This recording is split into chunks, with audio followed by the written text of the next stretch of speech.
Hey,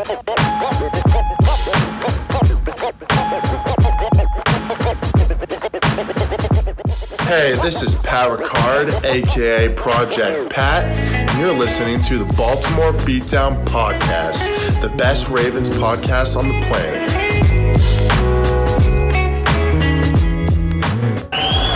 It's pretty incredible. In fact, it's Lamarvelous.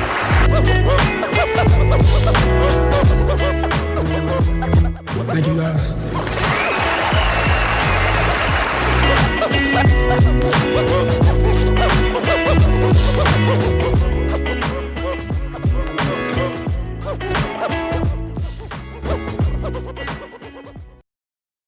All right, welcome on back to another edition of the Baltimore Beatdown Podcast. It is Friday, October 16th. We're officially into spooky season, I would say. My name is Jake Luke, and I'm joined by a Spencer Schultz rocking an outfit that I just can't even describe. It's incredible.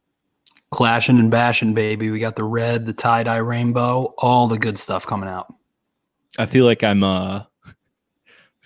watching a string cheese incident music video or something right now. Ooh, and spooky season too, as mentioned.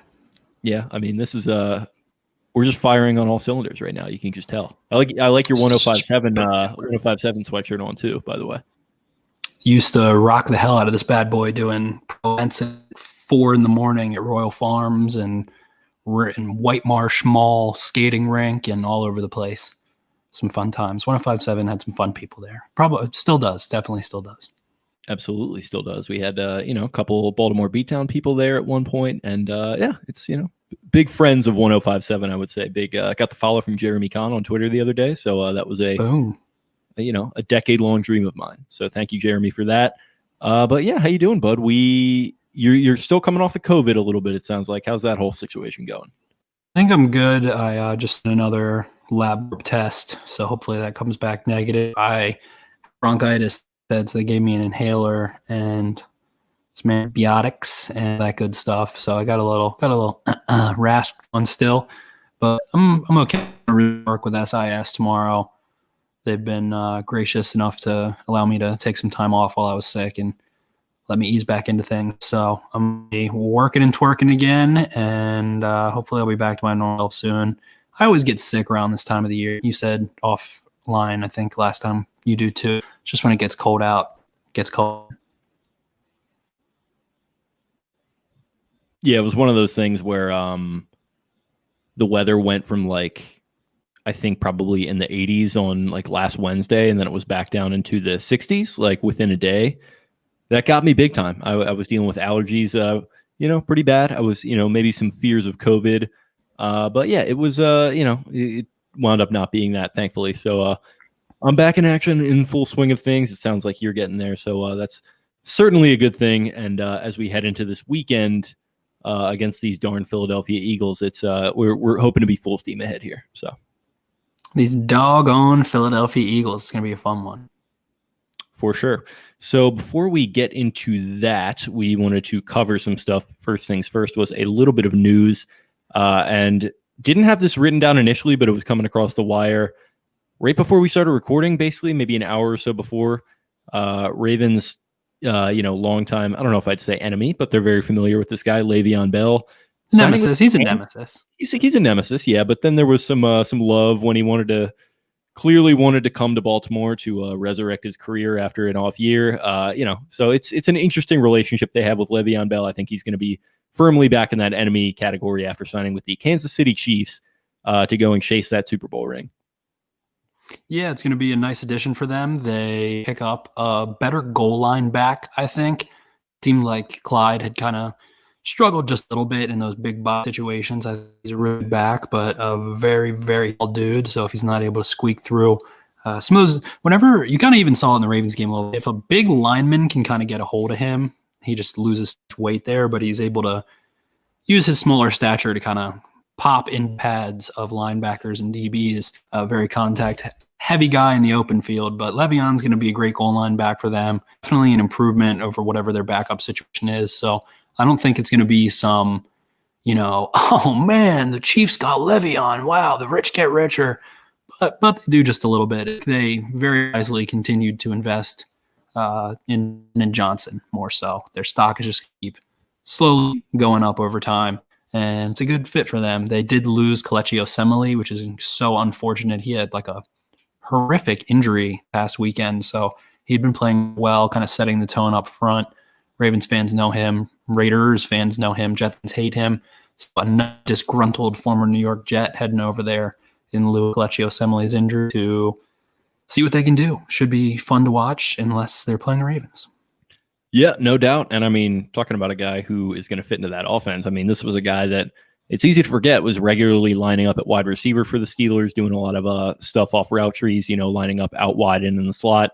Embarrassed CJ Mosley a couple times doing that. So I feel like the Chiefs and Eric Bieniemy are going to get pretty creative with this dude, and I don't expect him to recapture that MVP level form that he was playing at certain points, but I think he is definitely going to be, if nothing else, a very good complementary piece within this offense. So good for them adding him in. You kind of hate to see the Chiefs go and get another weapon, but what are you going to do about it? You mentioned, CEH is still kind of there, so there's definitely going to be some snap share, but going to be an interesting situation for sure, but we don't have to belabor the point. Moving on, we had our boy, Patrick Queen, a jersey that you are currently waiting on. He has been named the AFC Defensive Player of the Week, not the Rookie Defensive Player of the Week, the AFC Defensive Player of the Week after a massive performance against the Bengals in which he had a strip sack, I think 2 fumble recoveries, a handful of tackles. So good for old Patty Queen getting the pelts on the wall there. I swear he's the young person to ever get that award. I swear. I'm still waiting on someone to call me out, hopefully, where I went on Pro Football Reference and went back through, I think, 2009. At least he used to win it that far.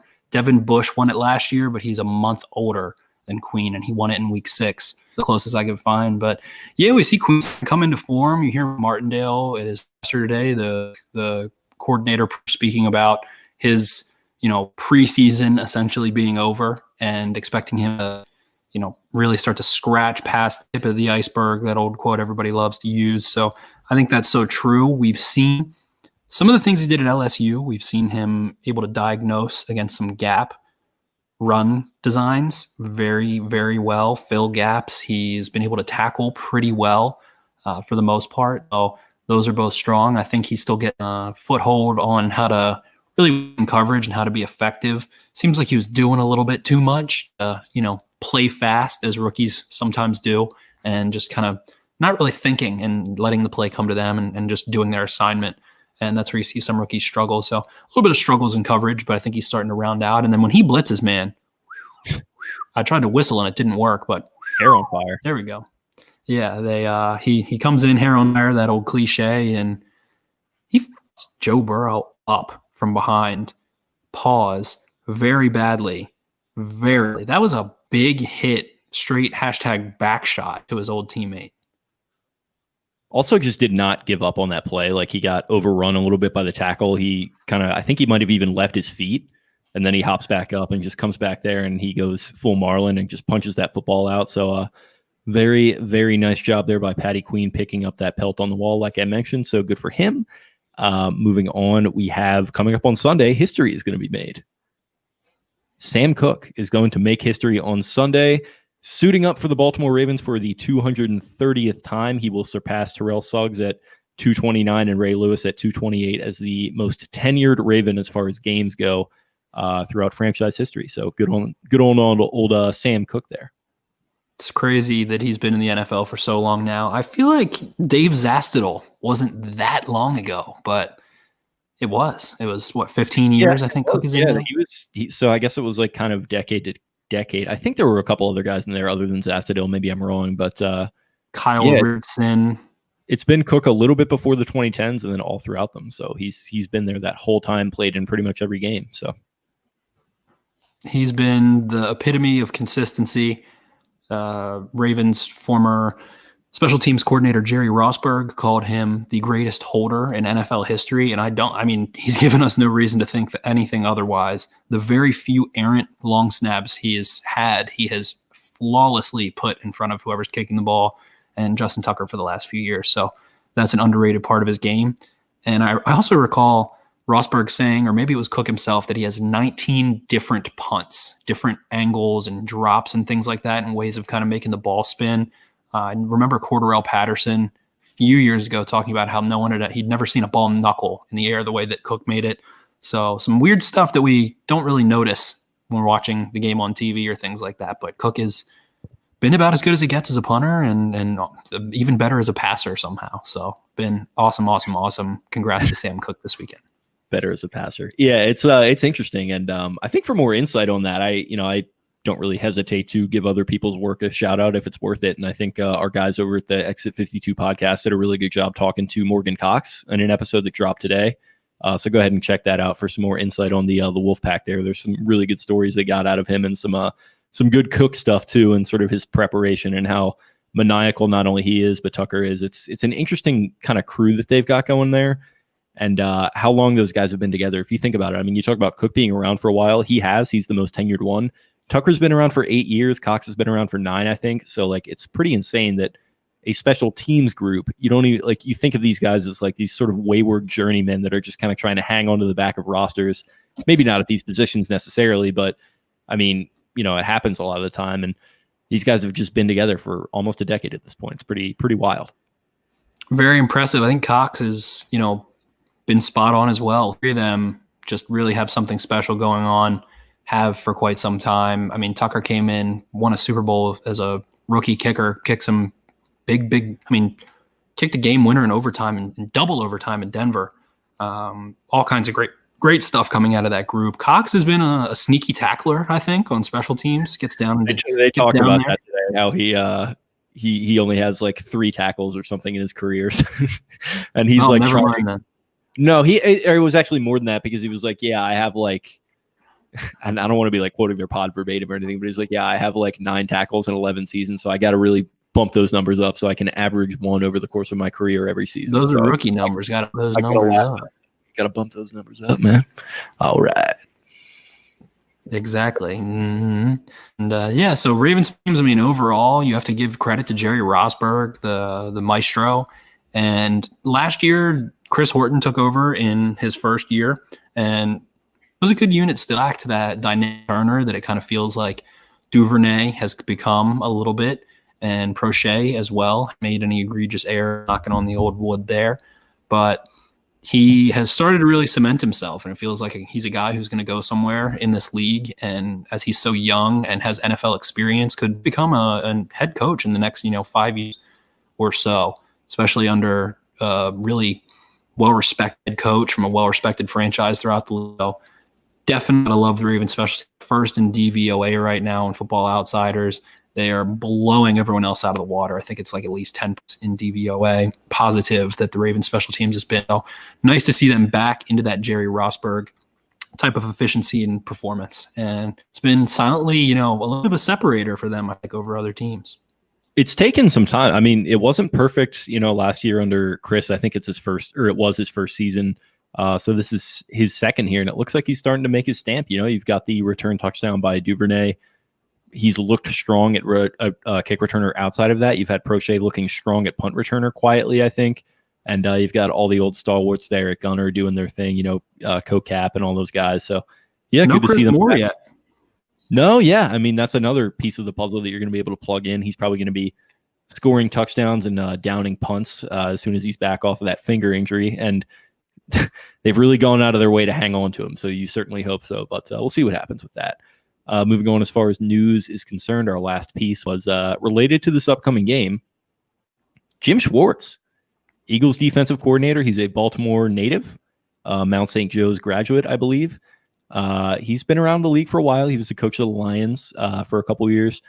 Sort of flamed out there a little bit, but he's wound up in a nice little DC role here for the Eagles, where he's done a good job. And he had some comments that I thought were probably going to get a little more vitriol than they did.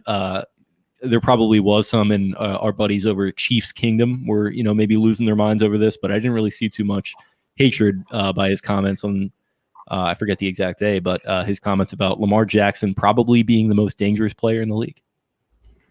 Yeah, I think Lamar is. When he's on, it's just crazy that we haven't seen that for like a full game yet. So I think that's a good thing. I think that, of course, at the same time, you hear Bill Belichick called Nixon the best running back in football. And while I don't think there's some, crazy error in saying that or anything of the sort, it's what you say. It's the polite to do. It's become commonplace ahead of games and respecting your opponent and that old, Bruce Lee kind of respect your opponent thing. It's been nice to hear those comments about Lamar still, knowing that he hasn't played his game. Seen the 50-yard touchdown run against DC. We've seen some incredible red zone throws still. We date back, I guess the Browns game actually was superb. So Browns game, he kind of had it all together there for the most part. And knowing that he up and down, offense is taking a lot of criticism, all that stuff, and for Schwartz to come out and say those is very high praise, and I think deserved of youngest MVP since John. Yeah, it's definitely one of those things where, maybe people are starting to forget a little bit just how good the guy is because he's had a couple of off weeks, and there's some extenuating circumstances that people obviously aren't going to talk about with his injury and his illness and some of the stuff going on in his personal life, losing a friend in this last week in particular. But, he was pretty much perfect in that week 1 game against the Browns. Since then, he's had maybe a good game here and there and maybe a couple games where he's treading water. He hasn't been bad in my estimation. And I don't know, man. I think it's good to see that, defensive coordinators are kind of not taking the bait and are still giving him the respect that I think he deserves, but we don't have to belabor that point either too much because you mentioned that's kind of just what you do. So that's fine. He's just sort of playing the PR game, which I would expect nothing less. But with news out of the way, you ready to jump into the injury report, bud? Yeah, let's get into the injury report. I did want to touch on the Bills really quickly. If you want an interesting breakdown on what they did defensively, head over to The Athletic. I believe Ted Nguyen, as well as another writer, name is escaping me, did an awesome breakdown. And the Bengals, hindsight, not to get belabored, just very quickly, really pursued option runs very well. And we've poked endless amounts of fun at saying that there's a blueprint out to stop the Ravens. But the blueprint is pursuing these option runs with discipline and kind of creating, it's the same kind you see on kickoff. Watch a Ravens kickoff who do it well, as we just talked about. They create perfect pursuit line where there's not a lot of broken. And if you watch some of the runs at the Athletic down where the Bengals bottled up Lamar Jackson, who we've talked about his knee, yada, yada, but they create a flow where the close defender creates a perfect kind of linear diagonal line back to the back pursuit so that if Lamar cuts, there's going to be someone there to get him. They basically suggested doing weak side read options where there's some more false pulls and things like that. But more on that, go to The Athletic. They did a great breakdown. And I think the Bengals did play well defensively for sure. Are not adequately respected. But without further ado, let's get into that injury report. Absolutely. So starting on the Ravens side of things, you have a couple DNPs, Mark Ingram, not injury related, Anthony Levine, abdomen, Brandon Williams, not injury related. Derek Wolfe, this was a weird one, had a neck injury and a concussion, so did not participate as of Thursday. Had a rough couple weeks. Yeah, for sure. Limited participation. Chris Moore, like we touched on with the finger/thigh. You'll love to see those slashes. Marcus Peters with a thigh. Happy anniversary to him. Tyree Phillips with a shoulder. Jimmy Smith with a knee. And full participation was Ronnie Stanley with a shoulder. I think at this can just generally be assumed that Jimmy Smith is like kind of nursing some stuff always has a little wear and tear on him, but he's always good to go in time for the most part. Ronnie Stanley, I really think Ronnie Stanley played one of his less impressive, to put it nicely, games as a Raven this past week. His usual dominant self. I'm discussing with Cole Jackson, who we really need to get on here soon. He has such great offensive line sight, but he struggled a little. Wasn't really dominant to be off timing wise and some different things. So hopefully that injury is not as sneakily serious as it kind of appeared last week. I think that with some of the ones, Jimmy, guy, nurse it, that's fine. Take your time, stay healthy. The old /thigh. I wonder if we'll see Chris Moore anytime soon. It feels like he's been cashed a little bit and banged up and things like that. So curious to see, but nothing crazy there on that injury report, which is good. Wolf, as I mentioned, had COVID, so he got home. took some precaution there, which you love to see, as opposed to some other teams that are like doing some sort of weird underdog thing out of not following rules is like various, but also really not at the same time. At the Tennessee Titans, it's the least surprising thing ever for an NFL team to do that, to be fair. Yeah, like we had Koch and didn't do what we were supposed to. Like everybody counted us out. Like what? It's like, all right, bud. Like maybe let's all just not try to push that narrative. But it's not surprising that Taylor Lewan would be at the forefront of all that. Yeah, good stuff. It's, I wonder if that's like the pregame. Man. Oh, sick, dude. The boys. Yeah. I wonder if that was like their pregame pop speech. Like, we're all sick with Koch. They're moving our games around. Like we're underdogs here. They think the Bills are gonna beat us when we're all sick and haven't practiced. Like just like in 2012, like I have to assume that in the pregame huddle, Terrell Suggs was screaming about how Bill Belichick and Tom Brady are the most arrogant pricks in the world in the AFC Championship game, and it just kind of flowed out of him as he was walking off the field in that glorious rant that I don't necessarily co-sign on, but was entertaining to watch. I think if you're a Titans fan, maybe you are a little cheeked up at that. It's kind of funny, honestly. Titans fans are a weird bunch. I don't think quite the sharpest tools in the shed from a little sparse Twitter interaction. Their media is really good. They have Terrell Davenport, I believe is his name. He's a great job, but Terrell Davenport, he does a good job. But yeah, the dogs who got COVID. That's how we'll speak on. Good job at Nashville. They're the COVID dogs. They're the sick dogs. Sick dogs run faster together. Sick dogs run fast, dude. Okay. Switching over to the Eagles side of things, we have safety Marcus Epps did not participate. Lane Johnson did not participate with an ankle. Second straight. He's expected to play, I think. Matt Pryor with an illness did not participate. Duke Riley, rib, did not participate. Limited was Deshaun Jackson and Alshon Jeffrey, Avonte Maddox, Richard Rodgers, and Darius Slay with a concussion. Full participation, Sean Bradley, Jamon Brown, Fletcher Cox, Jason Kelsey, Hassan Ridgeway, Kayvon Wallace. Not as bad as it's been for them. I'm so curious to see if Jeffrey or Jackson comes back. It just feels like but they both have been limited for so long.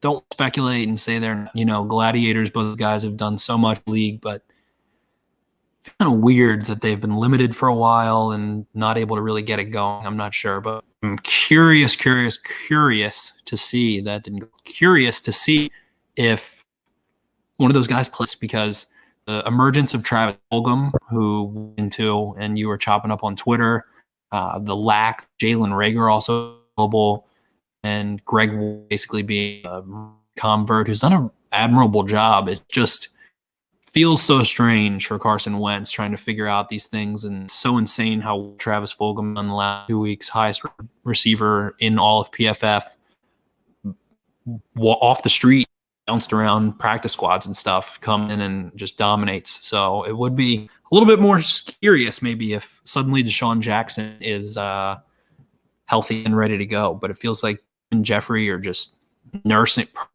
injuries for the last year or two and not able to really get on the field.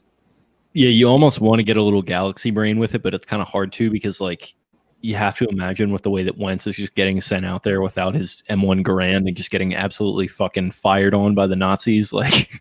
You got to think that if there's any reinforcements to send, they would send them. So not going to get galaxy brain on that. And it has looked rough without the presence of literally a single established option. I know Fulgham has looked good, and that's good for him, but Ertz is slowed and Goddard hasn't been out there, and man, it's a rough scene as far as this receiving core goes. So yeah, I think hopefully for them and not hopefully for the Ravens, it's going to remain that way this week as well, because against the Steelers, it was Miles Sanders a little bit on the ground. It was Fulgham through the air, and that was kind of it. Yeah, Zach Ertz hasn't looked. I mean, he gets blanketed as he always has, but he's been banged up. He's getting older. He's a little disgruntled. They don't have Goddard, so Richard Rodgers is their second string tight end now, who's also injured. And I know that Ertz has been banged up a lot over the last couple of years. Wentz just doesn't look right. We'll kind of get into that, but it's a rough scene considering, Brandon Brooks out for the year, one of the best guards in football, maybe the best, huge contract extension at kind of a late point in his career. out for the year. Jason Peters, who is signed because of injury, out for the year. Like they are Lane Johnson is banged up and not practicing. And just mentioned, he was a little bit banged up, didn't have his best game. I think Johnson is one of the best in football. It's just that offense. They somehow pulled some rabbits out of their hat in this game. They have a 3rd and long 77-yard draw where Miles Sanders just takes off. Travis Fulgham is making like Randy Moss-esque plays and hauling down these crazy corner routes and shit. They put up almost a 30-er on Pittsburgh, and it was just still throwing interceptions, still so much drama going on when Carson Wentz, the breaks down and his eyes drop back. And of course, the Steelers front is probably the top 2 in football at least. And it's just ugly, man. If you go back and watch that Cincinnati-Philadelphia game, and I do think the Bengals defense is underrated, but ugly game from Carson Wentz and that Eagles offense. So interesting as the Ravens follow the Steelers as not an easy defense to play against, and they have 2 of the best 2 weeks in a row. So tough test for Philly. Yeah, I mean, kind of a weird defensive performance by the Steelers. I think it was might have been Mike Hilton on that Miles Sanders run. He wound up in the middle of the field. I think he was playing nickel. He kind of wound up in the middle of the field, and Sanders just kind of comes up and he sort of goes in to make the tackle, sort of doesn't. He kind of dives at his ankles, and there's just nobody behind him. He just takes off. So that was a really weird touchdown run, but big play by Sanders. To his credit, he ran down a couple guys, or ran past them at least. And yeah, Fulgham doing a lot of these like ISO sort of just like alley-oop shots that Wentz is somehow hitting. But we were kind of touching on it, and the issue being that, and I guess we can now sort of jump into the Eagles offensive preview with like, what are some of the issues that's going on with Wentz, and why is it that like he hits on plays that seem like they should be impossible, and then like plays that theoretically should be layups, he's just completely blanking? It's mechanical, it's rushed, and I think it's the same kind of thing we see from Lamar Jackson, and scale, where maybe he quite trusts this offensive line and really try to rush to check downs. And I have this theory that, is a theory, so I'll take that with a gigantic shot grain of tequila and salt. But he had a back injury last year, and he hasn't looked comfortable throwing downs and throwing easy throws. In the 4th quarter, if I'm not mistaken, he ends up, maybe it was a miscommunication, but it was like, look at a route. He throws it 2 yards behind his receiver, gets picked off, and I think that might have iced the game if I'm remembering at what time that game. I think you watched a little intent I did, if that sounds right. Yeah, I think that is right, and I think like, do you follow Mark Schofield? Yes.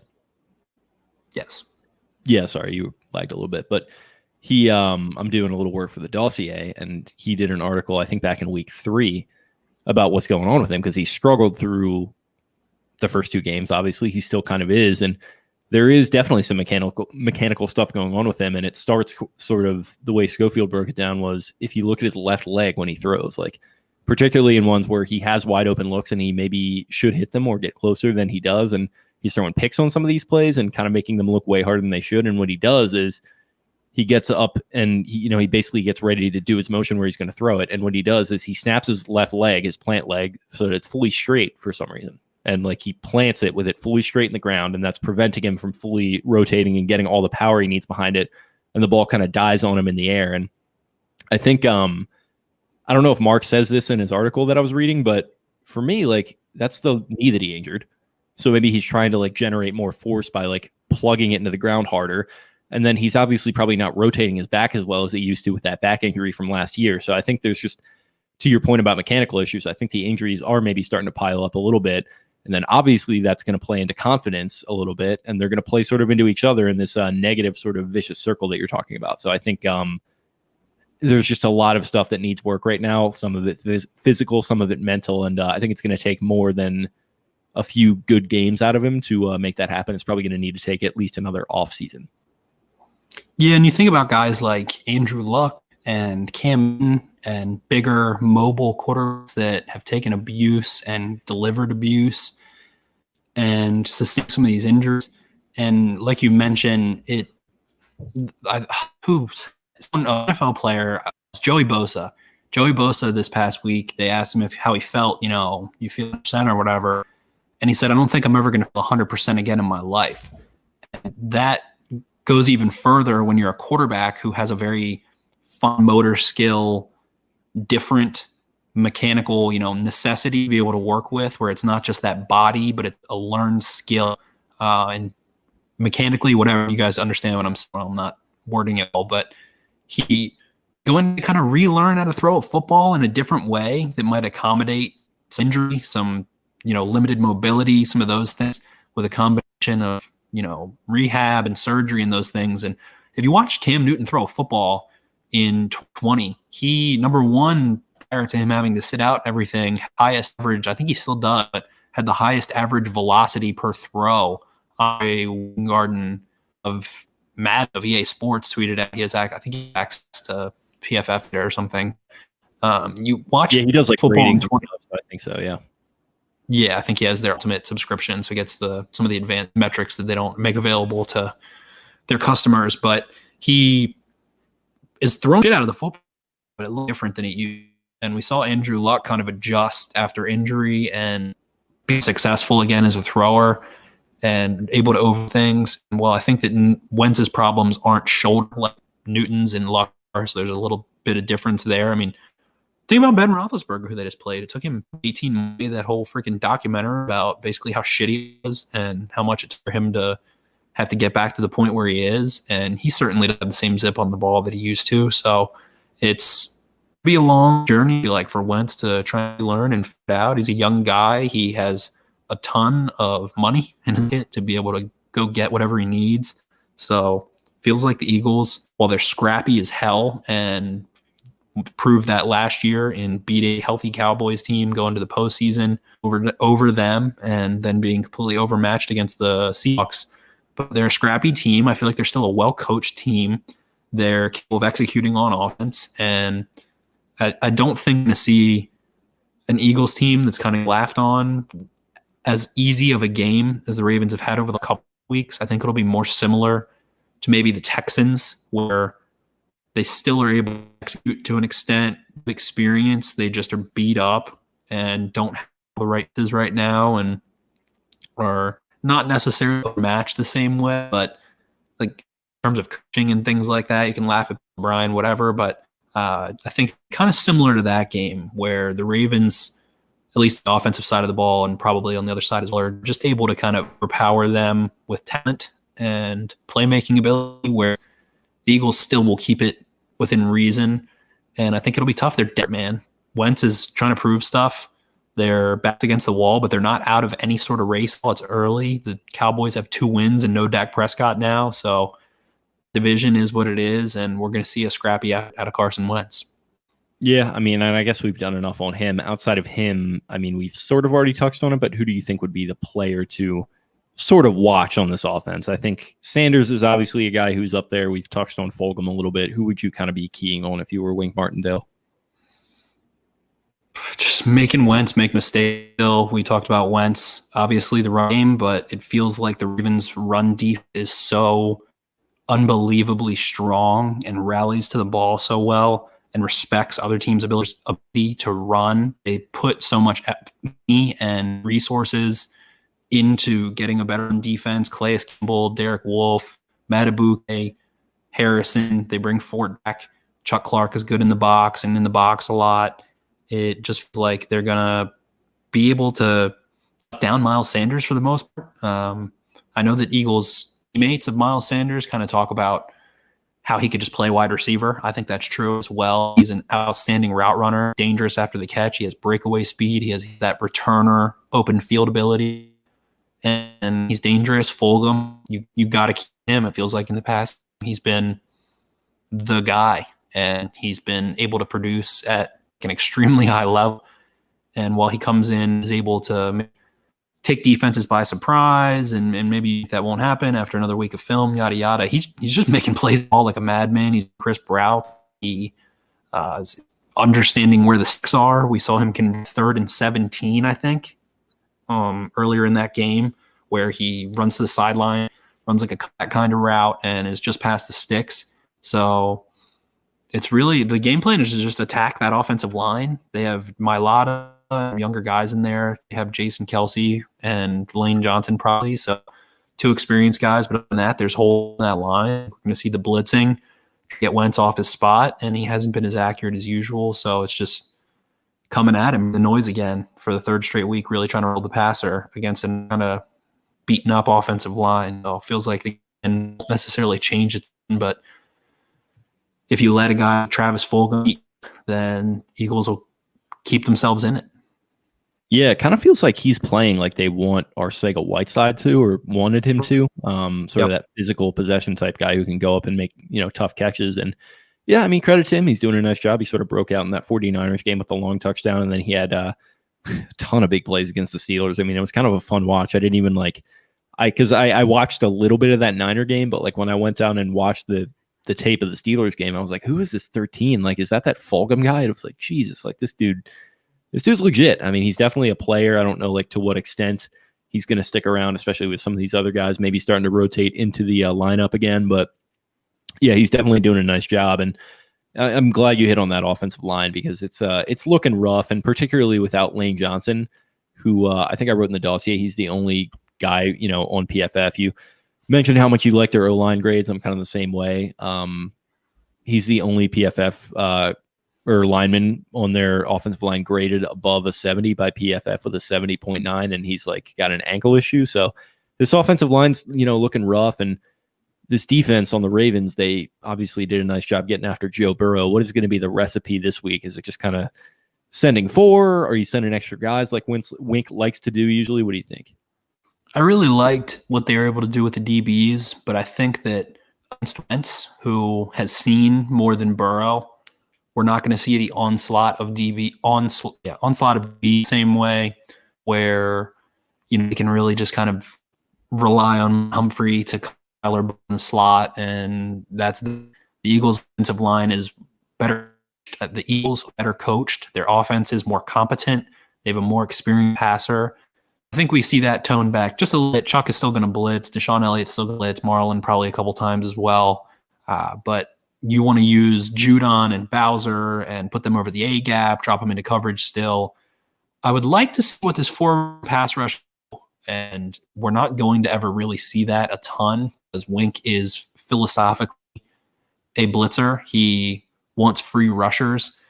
I touched on last time, I think, and we'll say it again. You hit a quarterback while they are throwing the ball or sack them, wanting to drive, the likelihood, or not the likelihood, but the past 3 years, that team, the offense, has converted a first down on 22% of drive. The passer gets hit while throwing or sacked once.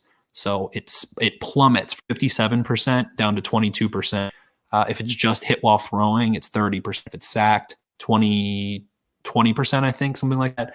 Whereas, just getting pressure from 57% to 50%, so it make a little bit of effect, but hit a quarterback while they're throwing the football, get on the ground is the difference.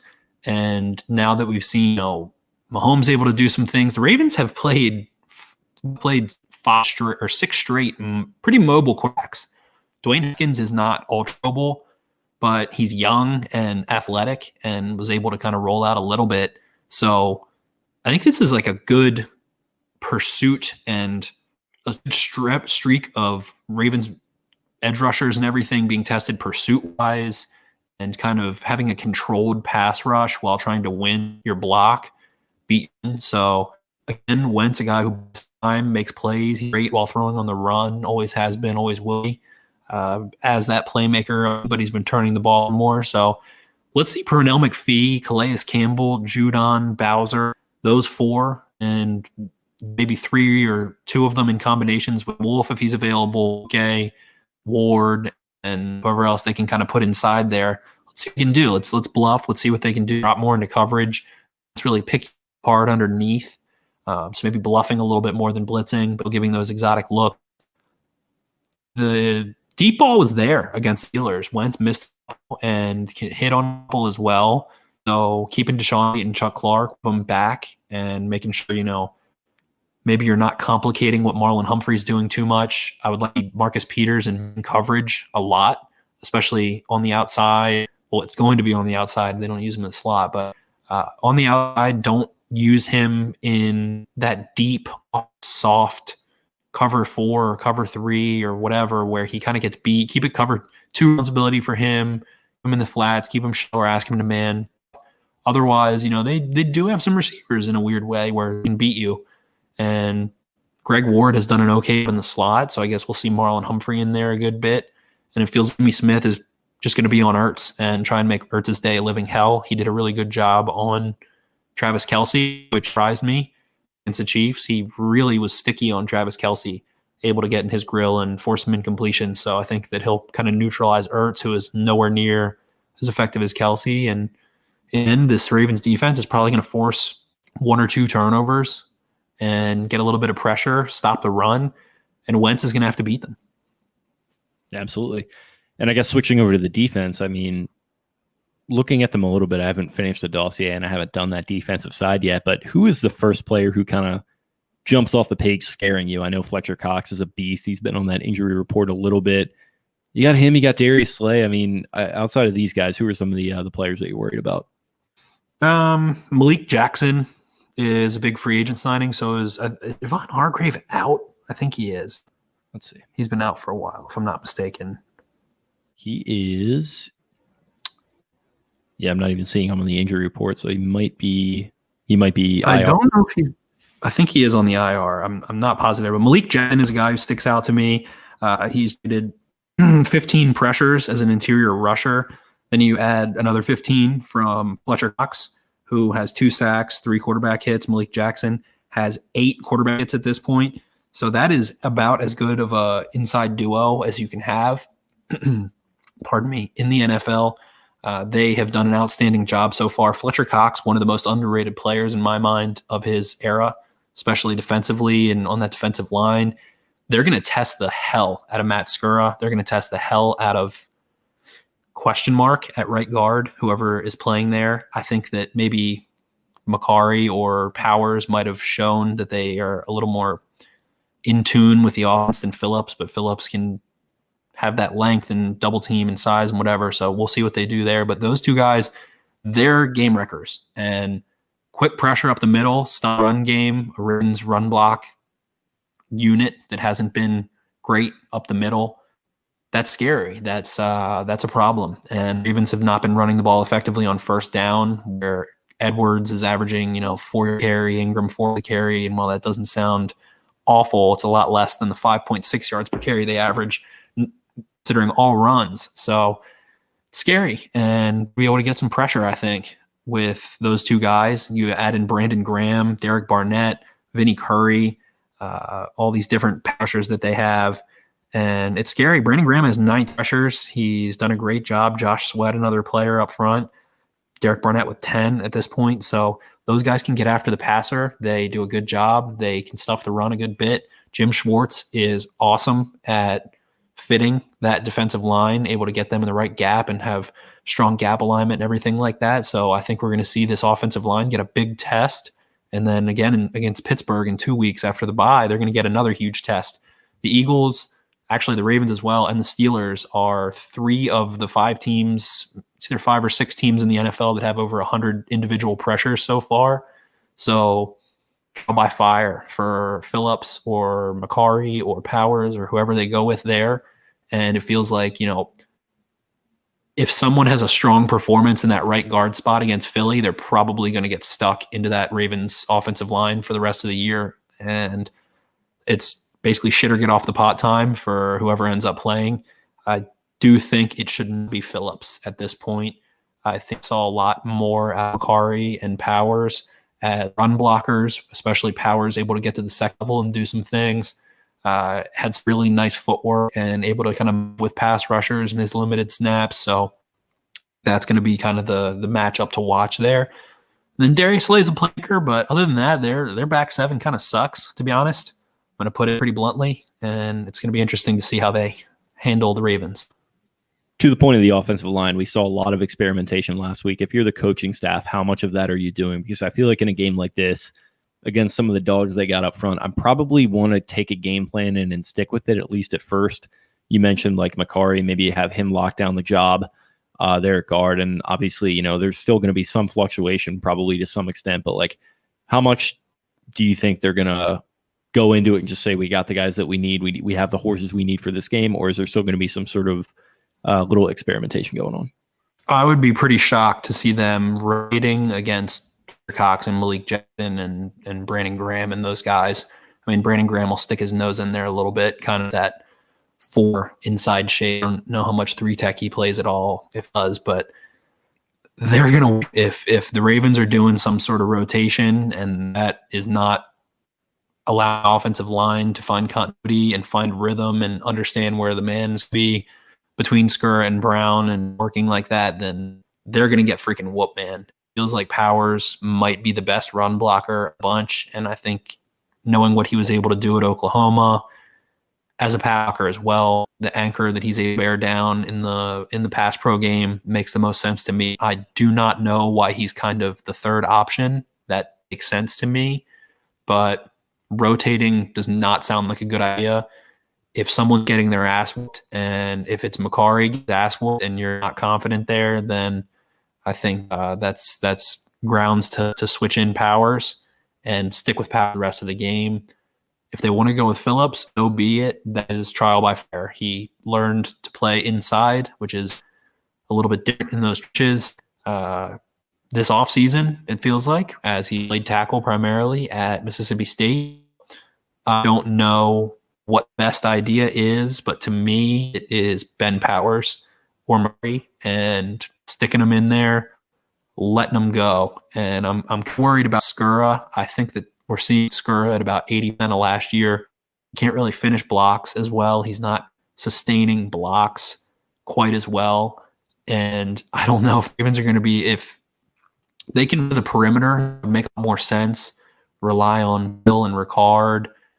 Mark Andrews has been moved as a run blocker from what I've seen as well a little bit. So try to get to the perimeter, use J.K. Dobbins to the outside, who's have the most burst on some veer and on some outside concepts and some screens and things like that, because feeling that this Eagles interior defensive line is a roughhouse Skura and Macari, and maybe they're able to get the best of them because they got some freaking players up front. So that's the match I watch for me offensively. If you had to pick between, with all the hand-wringing going on about A, the run game, and B, Lamar's play to a certain extent, I think both of them, in my opinion, are maybe a little bit overblown. But if you had to make a choice based on just like what you think fan reaction would be, would you rather the run game get going this week or Lamar kind of get off the schneid here? Lamar, for sure. If Lamar's on, the Ravens don't lose games. So I think that Lamar beats up the run game, number one. And number two, it just, I don't know who to blame. I don't need to blame anyone, but it's between him not trusting the receivers outside of Andrews and Brown, Roman maybe not dialing the schemed open concepts for other receivers, or Lamar is just not trusting his offensive line, so he wants to throw to Andrews and Brown because he knows where they'll be at. That ties, I guess. So it feels like a combination of those factors: play calling, trust, offensive line not being quite as good. I think we saw a lot of similar stuff out of Lamar early in the season last year, but if he's on, the run game will be fine. The Eagles will have to respect it. If he's able to connect with Hollywood, spread the ball around a little bit, throw some 9 routes, man. Throw some deep balls, throw one-on-ones. Go give Jaguar Miles Boykin 50-50 balls, underthrow back throws. Like, if you got one-on-one, underthrow it, let him fight for the ball. If he gives some pitiful fucking effort, you stop in the game. Like, you can't have Snead and Boykin running 230 routes so far with 30 targets. It isn't working. They need to incorporate other receivers in the passing game. Other guys are open. You can throw crossers and some more simple reads and things. So to me, the run game is fine. It's not as good as it was last year, but it's still among the best in football. They haven't had to use Lamar's legs, but getting the passing game right is imperative. They're not going to win playoff games. They will not win a Super Bowl without a competent, dangerous passing offense. And with, again, another game where maybe you can get some turnovers and don't need the offense to be hitting on all cylinders against a beat-up, kind of struggling-ish, turnover-prone offense, figure the passing game out. You have a bye week ahead. You have time. You have the trade line. Figure out the problem in the passing game.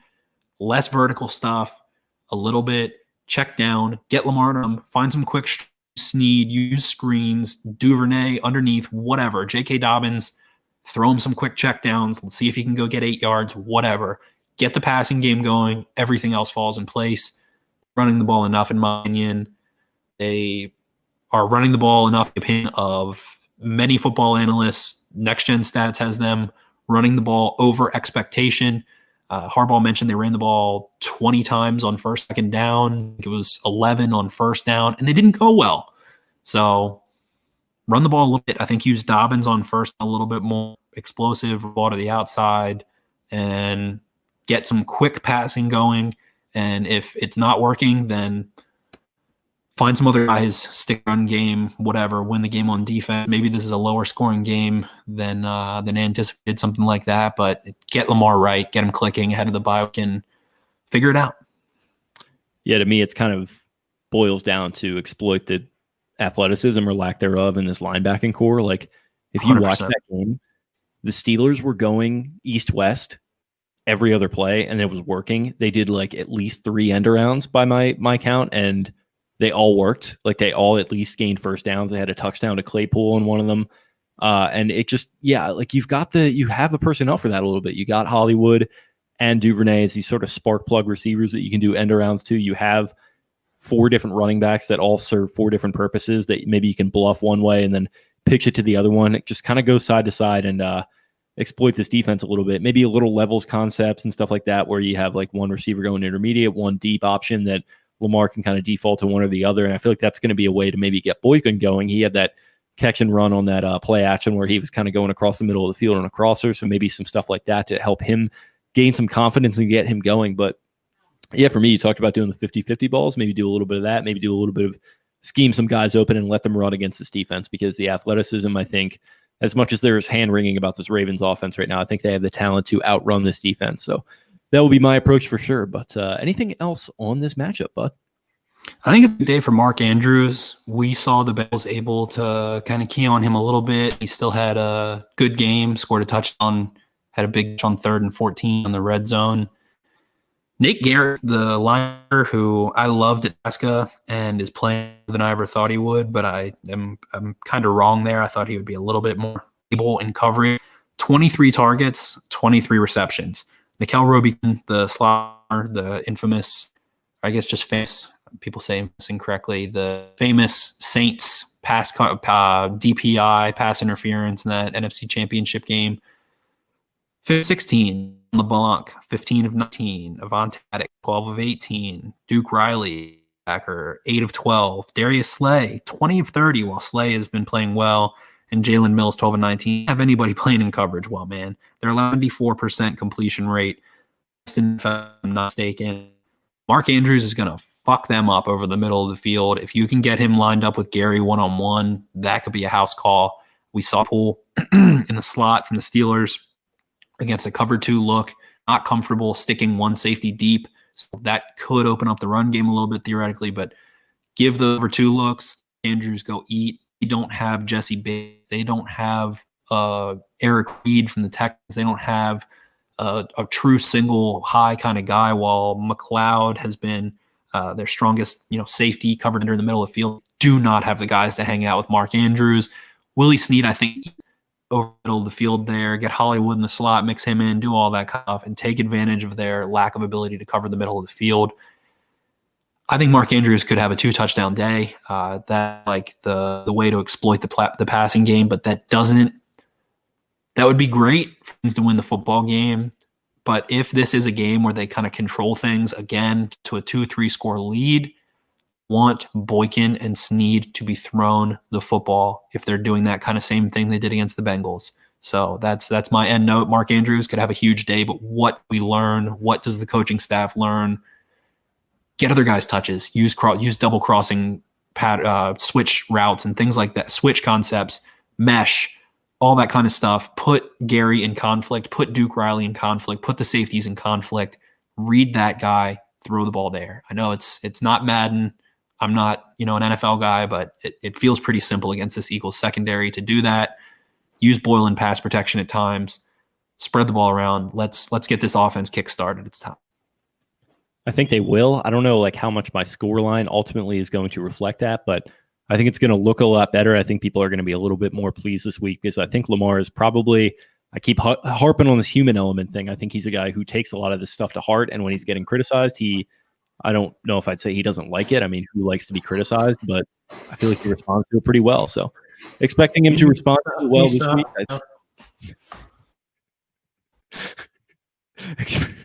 I'm expecting it to. No, you're fine. I'm expecting him to respond to it well this week. I think they're going to get some of these guys involved that everyone's clamoring for, and I'm going to go Ravens 30, Eagles 20.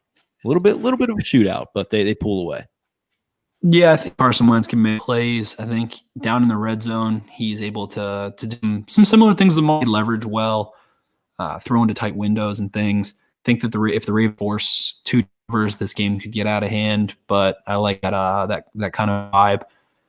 I'm going to see if the offense gets it together more against a weak secondary that doesn't have a safety you can take away. Mark Andrews. So let's go 34-21.